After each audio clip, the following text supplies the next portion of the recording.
Halo semuanya, selamat datang kembali. Apa kabar kalian semua? Semoga baik-baik saja. Pada video kali ini kita akan membahas spoiler lanjutan dari sebuah film animasi yang berjudul Legend of Martial Immortal. Baiklah, daripada kalian semua penasaran, mari kita mulai saja pembahasan spoiler lanjutan untuk episode kali ini. Tanpa berbasa-basi lagi, langsung saja kita mulai videonya.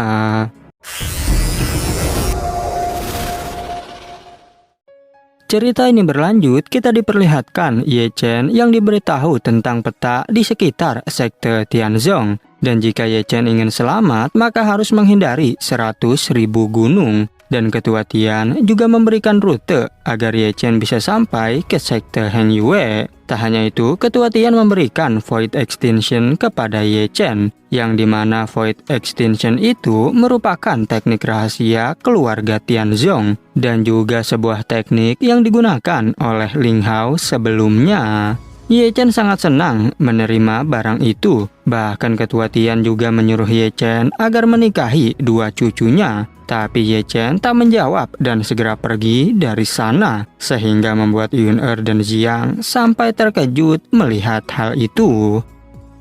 Kemudian Ye Chen tiba di kota kuno Tianlong. Saat itu ia mendatangi seorang tetua untuk menyewa formasi teleportasi. Tapi tetua itu menjelaskan jika hari ini transmisi kota Tianlong telah ditutup. Diketahui selama 3 hari ini ada pelelangan batu di kota Tianlong, sehingga kota ini hanya menerima transmisi masuk saja, yang membuat teleportasi ditutup sementara dan tak bisa mengirim Ye Chen untuk pergi. Lalu Ye Chen kembali melanjutkan perjalanan. Tapi di tengah jalan, ia bertemu dengan kakek Tai dan juga San Pao. Dan Ye Chen yang merasa bersalah pun langsung bersembunyi dari mereka. Tak hanya itu saja, di sana Ye Chen melihat tetua Wu dari sekte Zhengyang. Begitu pula dengan perwakilan sekte Qingyun yang turut hadir mengikuti pelelangan. Dan saat ia memegang sebuah giok, tak sengaja datang Biao yang mengenali giok tersebut.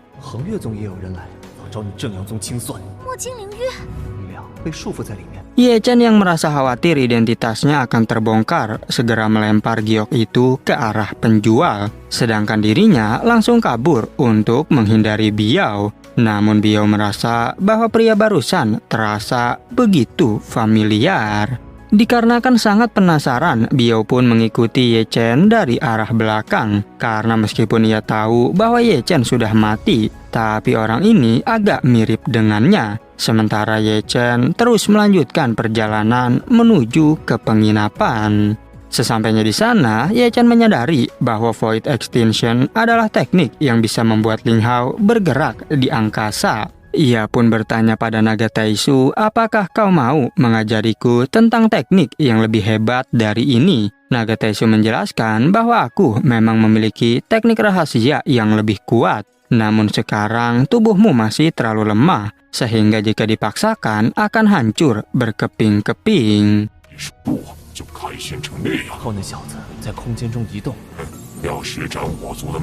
Tak berhenti sampai di situ, naga Taisu memberitahu bahwa aku merasa jika dunia The Great Chu akan berubah, di mana ada sesuatu yang bergerak melepaskan kekuatan aneh. Walaupun awalnya membuat bahagia, tapi akhirnya ada perasaan yang begitu berbahaya. Xin berpindah ke sekte Tianshuan. Di sana Yang Mulia merasakan ada sesuatu yang salah dengan Taigu Hong Huang, dan tetua Ji pun mengerti dengan perkataan tersebut. Kembali ke Ye Chen yang tiba-tiba saja digeruduk oleh kakek Tai dan juga San Pao, sehingga hal itu membuat Ye Chen kabur dan mereka berdua segera mengejarnya. Sampai kini mereka bertiga pun akhirnya kelelahan.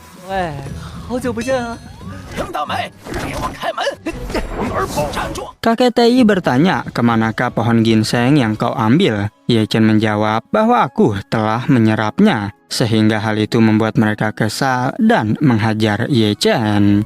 Singkat cerita, mereka pun makan bersama, dan Ye Chen memiliki rencana pada acara pelelangan kali ini. Terlebih lagi, targetnya adalah tetua Wu dari sekte Zhengyang. Ia pun mengajak mereka berdua sebagai permintaan maaf sebelumnya. Di pagi harinya, mereka bertiga segera pergi ke tempat pelelangan sambil mengenakan baju penyamaran. Sanpao bertanya manakah orang yang bernama Wu Changqing. Dan ketika menunjukkannya, kakek Tai merasa bahwa ini akan sulit. Apalagi mereka semua terlihat cukup kuat. Walaupun begitu, Ye Chen menjelaskan jika kita saja berhasil mengalahkan penyihir Yin Shan, apalagi penyihir Yin Shan lebih kuat dari mereka. Sehingga kali ini pasti akan jauh lebih mudah. Tak berselang lama, Biao datang lagi dan mencoba mendekati Ye Chen. Sedangkan di sisi lain, pelelangan batu spiritual akan dimulai. Begitu pula dengan para tetua yang juga sudah bersiap dengan uang mereka. Host pelelangan segera mengeluarkan batu yang akan dilelang, di mana batu itu telah diberi nomor dan berjumlah 10.000 batu spiritual. Para penonton juga diberikan waktu selama 6 jam untuk melihat-lihat terlebih dahulu. Tak mau berbasa-basi, Ye Chen pun langsung menggunakan mata immortal. Dan ia sudah tahu batu mana sajakah yang terdapat harta karun maupun tidak. Tetapi lagi-lagi, Biao merasa bahwa orang ini sangat mirip dengan Ye Chen. Tak hanya itu, di sana juga ada dua tetua sangguan yang sedang berdiskusi. Mereka menganggap jika batu ini mungkin berisi harta karun. Tapi saat itu Ye Chen memberitahu bahwa batu ini tak berisi apa-apa, sehingga membuat mereka merasa bahwa Ye Chen terlihat familiar.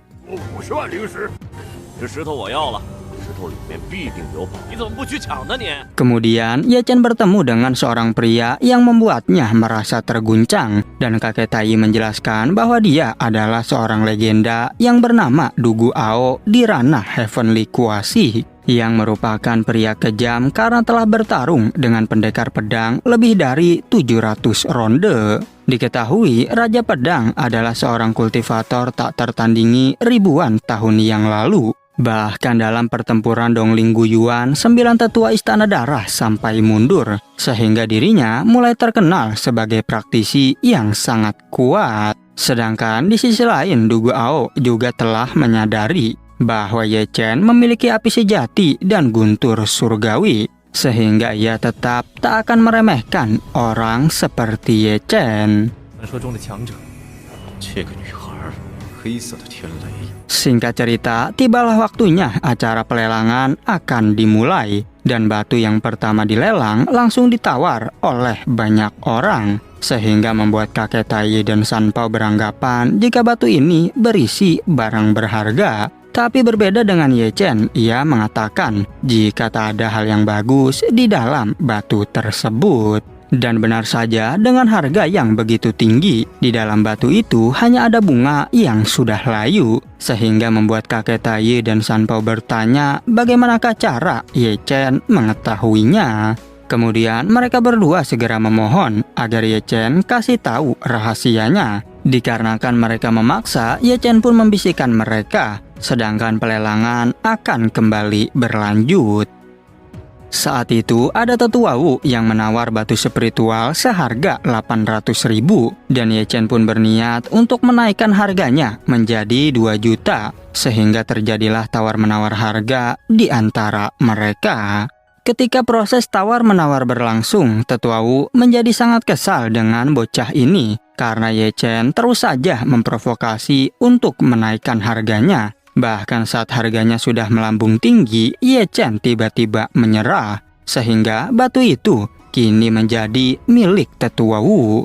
Namun tanpa diduga, kini semua orang seketika menjadi terkejut. Pasalnya, batu yang dibeli seharga 2 juta itu ternyata isinya hanyalah sampah, yang membuat tetua Wu berjanji pasti akan membalas dendam pada bocah ini. Sementara itu, Ye Chen menjadi sangat senang karena berhasil mempermainkan tetua Wu. Bahkan dirinya justru malah tertawa terbahak-bahak. Sedangkan batu nomor 190 sekarang mulai dilelang. Ye Chen segera menawar batu itu, tapi rupanya Sang Guan Bo juga ikut menawar, yang membuat Ye Chen pun terpaksa harus merelakannya. Dan ketika dibuka, ternyata berisi ukiran kayu yang bertuliskan nama Ye Chen. Meskipun begitu, Biao sangat menginginkannya. dan ia bersedia untuk membelinya dengan harga 2 kali lipat. Karena bagaimanapun juga, Ye Chen adalah orang yang dicintainya. Setelah itu, tibalah di lelang batu spiritual nomor 251, dan tetua Istana Darah menawarnya dengan harga 1 juta batu roh, sehingga semua orang tak ada yang berani untuk saling tawar-menawar dengan Istana Darah.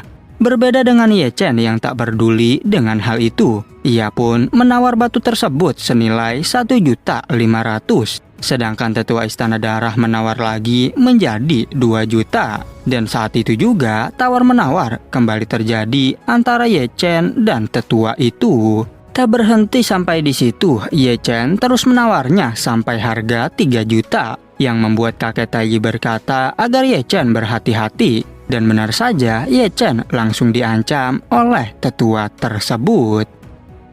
Dari arah lain, ada seorang pria bernama Mansan yang tertawa karena hal itu. Apalagi ia mengetahui jika seorang tetua bisa-bisanya mengancam seorang junior. Bahkan Ye Chen merasa apakah Mansan memiliki hubungan dengan Man Xiong karena sama-sama berasal dari klan Barbarian. Mansan berkata, jika setelah pelelangan ada orang yang menyerangmu, maka aku akan melindungimu. Ye Chen pun langsung berterima kasih kepadanya, dan Mansan menjawab bahwa ini adalah hal kecil. Dikarenakan tetua Istana Darah merasa kesal, ia pun berjanji pasti akan membalas dendam pada mereka. Sedangkan kini batu itu berhasil dibeli oleh Ye Chen. Bahkan Ye Chen bersedia membayar 3 kali lipat dan pergi dari sana.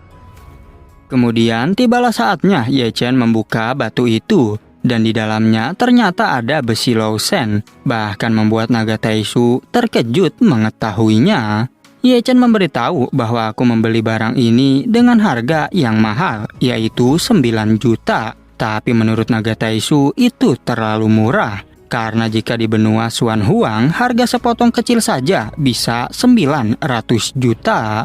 Diketahui bahwa besi itu merupakan besi para dewa, sehingga jika dibuat senjata maka akan sangat kuat. Terlebih lagi, klan naga Taisu juga kesulitan untuk mendapatkannya. Kemudian naga Taisu menyarankan agar Ye Chen membuat senjata dengan besi itu, di mana menurut naga Taisu senjata yang kau buat akan mampu membunuh dewa. Tapi Ye Chen berpikir bahwa aku akan membuat tungku spiritual dengan besi ini. Setelah menggunakan api sejati dan guntur surgawi, akhirnya Ye Chen berhasil membuat tungku tersebut. Tapi tiba-tiba ia diajak pergi oleh kakek Taiyi dan juga San Pao, karena mereka akan datang ke sebuah tempat yang memiliki batu spiritual juga. Hanya saja harganya sudah ditetapkan dan tak perlu dilelang lagi. Setelah beberapa saat, mereka sampai ke tempat itu yang bernama daerah Sifang. Tapi rupanya mereka dicurangi saat hendak menukar batu roh. Dan karena tak punya pilihan lain, Ye Chen pun berjanji pasti akan membalas orang tua ini. Singkat cerita, mereka telah berada di tempat jual beli batu spiritual. Dan Ye Chen langsung menggunakan mata immortal untuk menganalisa. Benar saja, kini penjual itu menjadi rugi sebab Ye Chen selalu mendapatkan harta berharga. Tak berhenti sampai di situ, Ye Chen juga kembali membuatnya rugi besar. Bahkan para tetua di sana sampai-sampai mau membayar berkali-kali lipat barang yang didapatkan oleh Ye Chen. Sehingga orang tua itu pun merasa menyesal telah menipu Ye Chen dan 2 temannya. Kemudian orang tua itu mengajak mereka minum bersama sekaligus meminta maaf. Bahkan ia memberikan ganti rugi kepada mereka. Tetapi Ye Chen memanfaatkan kesempatan itu untuk berpura-pura terjatuh sambil mengambil 1 batu spiritual lagi. Beberapa waktu berlalu, kini seorang tetua pelelangan memberitahu Ye Chen bahwa penguasa kota Tianlong ingin bertemu dengannya. Dan Ye Chen pun diajak untuk bertemu dengan penguasa tersebut. Sesampainya di sana, tiba-tiba Ye Chen terkejut karena penguasa kota rupanya adalah wanita cantik. Dan ia pun dipanggil untuk mendekatinya.